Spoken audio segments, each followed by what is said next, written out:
सात्विक भोजन जर तुम्ही केलं ना तर बुद्धी सात्विक बनेल, विचार सात्विक बनतील. आहार जसा आहार फार महत्वाचा, लक्षात घ्या. फार छोटे माणसं तुम्ही आम्ही आपण. अन्नाचा किती भयंकर परिणाम होतो सज्जना हो. नैष्ठिक ब्रह्मचर्यत्वाचं पालन करणारे आजीवन यावत आयुष्य आचार्य पितामह भीष्म,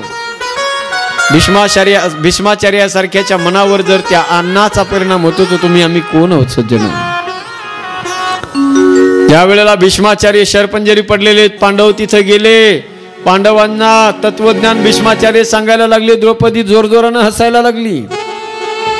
द्रौपदीला हसताना पाहिलं. पितामह म्हणतायत, बेटा द्रौपदी क्यों हंस रही हो? द्रौपदी बनते कुछ नहीं पितामह, ऐसे ही हंसी आ गई. अरे नहीं द्रौपदी, तुम आर्य नारी हो. आर्य नारी ऐसे ही हंसा नहीं करती, कोई तो वजह होगी. बताओ द्रौपदी क्यों हंस रही हो? द्रौपदी ने कहा कि पितामह, आज आपके मुख से, आपके मुखारविंद से जो ये तत्व ज्ञान बाहर निकल रहा है, इस तत्व ज्ञान को सुनकर के मुझे आज हंसी आ रही है. पितामह, मैं आपसे पूछ रही हूं, कहां गया था उस वक्त ये तत्व ज्ञान? जिस समय दुर्योधन और दुशासन ने मेरे साड़ी, मेरी पल्लू को हाथ लगाया था और मुझे भरी सभा में निर्वस्त्र करने की कोशिश की जा रही थी, मुझे पता था, मुझे भरोसा था, मुझे यकीन था कि जिस सभा में आचार्य भीष्म है, उस सभा में मेरे पल्लू को हाथ लगाने की कोई जरूरत नहीं करेगा.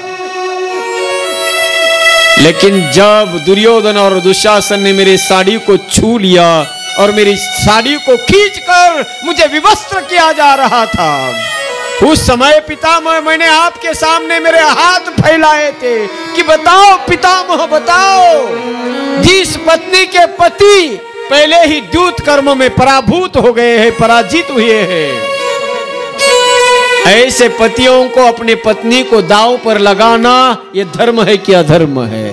पूछा था मैंने आपको, लेकिन आपने जवाब नहीं दिया. आपने तो अपनी गर्दन को नीचे झुका दिया. बताओ वो तत्व ज्ञान कहां गया था आपका? बताओ सज्जना हो. पितामह की आंखों से आंसुओं की कतारें बहने लगी. आचार्य पितामह कहने लगे कि बेटा द्रौपदी, अरे उस समय भी ये तत्व ज्ञान मेरे पास ही था, लेकिन उस समय मेरे शरीर में जो रक्त बह रहा था वो दुष्ट दुर्योधन के भोजन से बना हुआ रक्त था. जब इस युद्ध में तुम्हारे पति ने, अर्जुन ने मेरे शरीर में बाण मार मार के जितना रक्त मेरे शरीर में था वो अब सब बह गया है. मैं अब विरक्त हो गया हूं. जो भी बचा है सो पूरा तत्व ज्ञान मेरे शरीर में बचा है, जो अभी मेरे मुख से बाहर निकल रहा है. विचार करा सज्जना हो. नैष्ठिक ब्रह्मचर्याचं पालन करणाऱ्या भीष्माचार्यासारख्या महान आत्म्याच्या मनावर जर भोजनाचा परिणाम विपरीत होऊ शकतो तर तुम्ही आम्ही फार छोटे माणसं आहेत. म्हणून तुम्हाला म्हटलं हे जीवन पुन्हा भेटणार नाही मायबाप. या जीवनामध्ये असं काहीतरी उज्ज्वल जीवन जगा की मेल्यानंतरही कमीत कमी 100 वर्ष माणूस जिवंत राहिला पाहिजे. मेल्यानंतर 100 वर्ष लोकांच्या आठवणीमध्ये, लोकांच्या स्मृतीमध्ये. म्हणून अहिंसात्मक वृत्तीनं जीवन जगणं हा माणसाचा परम धर्म आहे. दुसरा प्रश्न होता आहे का, कोण्या देवाची पूजा करावी? देवाचे अवतार खूप आहेत, परंतु सूतजी महाराज म्हणतात, ऋषियो, देव जरी अनेक असले, अनंत असले, हरी अनंत, हरी कथा अनंता.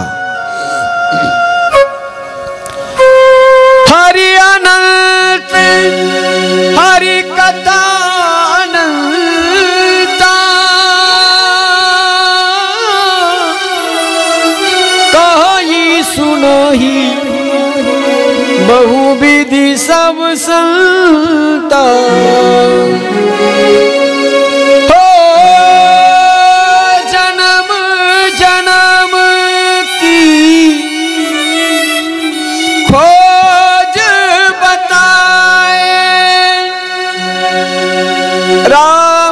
से चल के राम पे आए, प्रेम कोई खबर न जाने, राम से रूठे राम से माने। हो राम सिया की करुण कहानी,